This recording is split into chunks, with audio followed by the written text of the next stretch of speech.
This season sounds like you guys have done, not exactly a reboot, but you have everybody hiding. They're really fighting with Rittenhouse. It looks like someone might be getting out of jail to help out.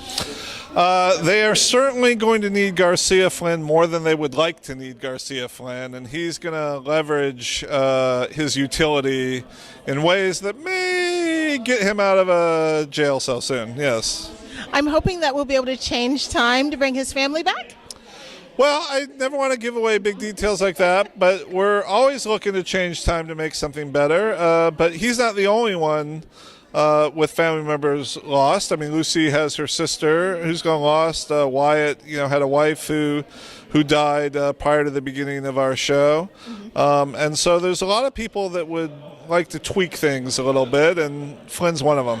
I'm really enjoying how your character is changing, because you were an administrator for a while, so you kind of forgot the science. Now you're coming back to the science. Yes. And I feel like they're really going to start highlighting more of your contribution, because it was sort of like you in the background for a little bit, the first couple of episodes. I'm really glad you said that. I mean, I was asking the writers, because they've got a lot to do, and there's a whole awful lot of characters to cover. I was begging them last year, can you just do a bit more of the pilot Mason? Because at the moment, of course, this is in the middle of season 1, all he's doing is the sort of Machiavellian stuff. And what about all that science stuff when he was explaining about the, closed time-like curve? I really like that, Connor.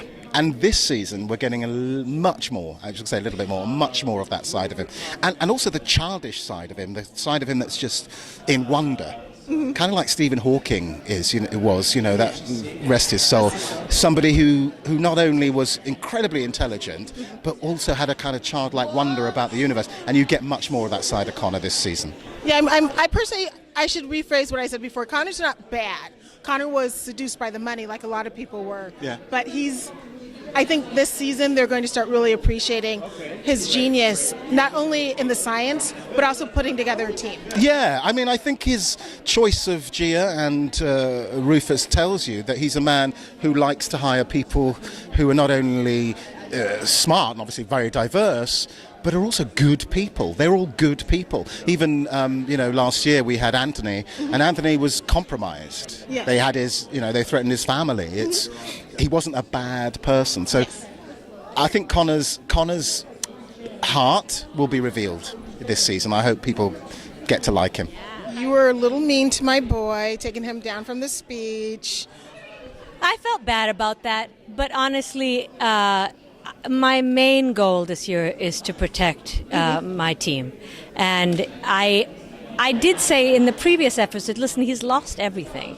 So you have to give him a break. But then in the next episode, I'm not giving him a break, but whatever. I didn't write that. But I feel for him in my heart. And he does come to my rescue at some point this season, which is nice. And of course, he's like one of my best friends. So, I'm mean, but then I love him. I'm really loving what's going on with this season, as well as in the previous season, how they really dealt with the racism that would happen in different time periods. Yeah, I love it too. I mean, one of the reasons I have such affection for the show is that it definitely does its best to tackle what it means to be there, not shy away from what it's like to be a woman, a person of color in these different time periods. Kripke talks about this. He says one of the more interesting, we try and find stories that you haven't seen, and it's advantageous to tell stories about people of color and women because those are the stories that you haven't seen or have been undertold. So it's really been an amazing opportunity to really show that part of all human history. Now, working on the show, first of all, you're a fan, me a fan, other fans, we wanted and demanded you guys come back. So how much love did you feel when that was happening? I appreciated it so much. I literally have never been exposed to this type of energetic fandom in my entire life. I mean, literally, I was pretty fresh to Twitter when I joined Timeless, and even then it was seeing how many people, how much of an outpouring and how much support, and seeing how much people were just talking about the show was something that was unparalleled for me, and I really understood it when it said that the fans brought the show back. Were you able to, how did you encapsulate the character? Were you given scripts in the future, or do they really describe it to you, or were you able to just sort of create it on your own? Well, when we had a first meeting with Shawn Ryan and Eric Kripke, I was asking all these questions. I said, look, guys, if this is going to be just a bad guy who kind of goes around and kills people and stuff, I'm kind of like not into it. And they were like, no, we had so much more for him. You know, we're going to do this, we're going to do that. You know, he actually is not a bad guy. He's going to be doing all these things because, you know, these guys killed his family. And so basically they gave me on that first appointment before I just read the pilot. They gave me, of course, not the outline of exactly what's going to happen, but how they imagined the character.